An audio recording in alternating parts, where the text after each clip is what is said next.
Pada sesi sebelumnya kita sudah bahas tentang fungsi yang juga berkaitan dengan input dan output terhadap fungsi tersebut.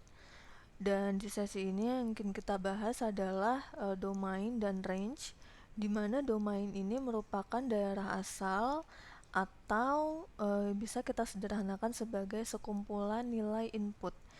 Jadi misalkan kita punya sekumpulan nilai input, kita namai dia domain atau daerah asal, yang jika kita masukkan ke dalam suatu fungsi fx misalkan, maka nanti dia akan menghasilkan daerah hasil atau range.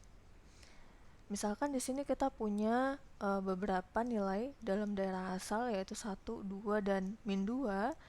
Jika nilai-nilai ini kita masukkan ke dalam fungsi fx sama dengan x plus 1, maka nanti kita akan peroleh seperti ini. Misalkan untuk nilai 1, maka f1 sama dengan 1 ditambah 1 sama dengan 2. Jadi nilai x di sini kita ganti dengan 1. Maka nanti nilai 1 bisa kita petakan ke 2. Kita akan peroleh nilai 2 di daerah range di sini. Selanjutnya untuk nilai 2, maka nanti f2 sama dengan 2 plus 1 sama dengan 3. Maka nanti nilai 2 dipetakan ke 3 pada daerah range. Maka nanti jika kita masukkan nilai min 2 ke dalam fungsi fx sama dengan x plus 1, kita juga akan peroleh nilai min 1. Bagaimana kemudian menentukan daerah asal jika kita hanya diberikan suatu fungsi? Untuk kasus pertama, jika fungsi yang kita miliki ini bentuknya merupakan pecahan, maka nilai penyebut dari pecahan tersebut tidak boleh 0. Misalkan di sini kita punya fx sama dengan 1/3 dikurangi x. Maka bagaimana caranya agar nilai di bawah sini atau nilai penyebut ini, jika kita masukkan nilai x-nya, ini tidak sama dengan 0. Misalkan jika kita masukkan nilai 3 ke dalam fungsi ini, maka f3 akan sama dengan 1/3 dikurang 3. Maka nanti kita peroleh 1/0.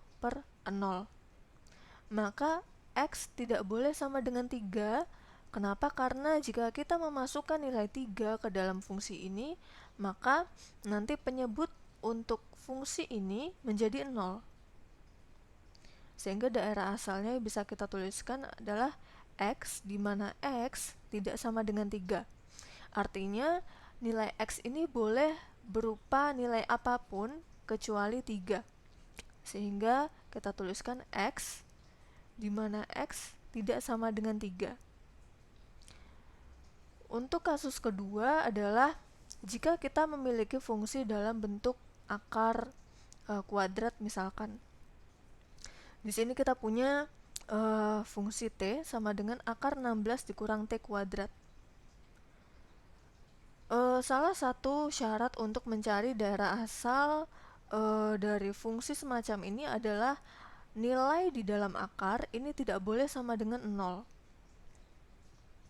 Artinya yang pertama kali harus kita cari adalah nilai berapa yang kemudian membuat nilai ini menjadi 0.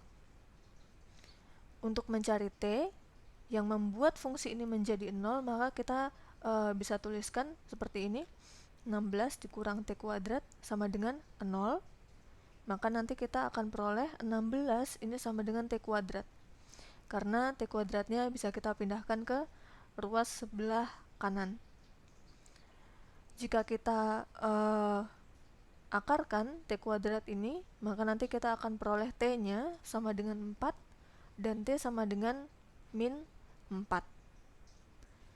Artinya jika kita masukkan nilai t sama dengan 4 atau t sama dengan min 4 ke dalam fungsi yang kita punya di sini, maka nanti nilai di dalam sini akan sama dengan 0.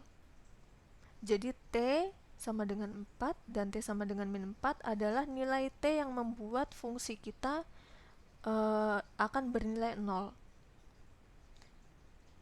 kita bisa coba di sini F min 4 sama dengan akar dari 16 dikurang min 4 kuadrat, karena T di sini kita ganti min 4, sehingga nanti kita peroleh F min 4 sama dengan akar dari 16 dikurang 16, dan kita peroleh nanti akarnya sama dengan 0.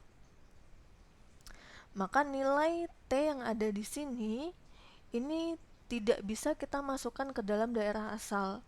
Jadi bisa kita tuliskan daerah asalnya adalah T, di mana T tidak sama dengan 4 dan T tidak sama dengan min 4.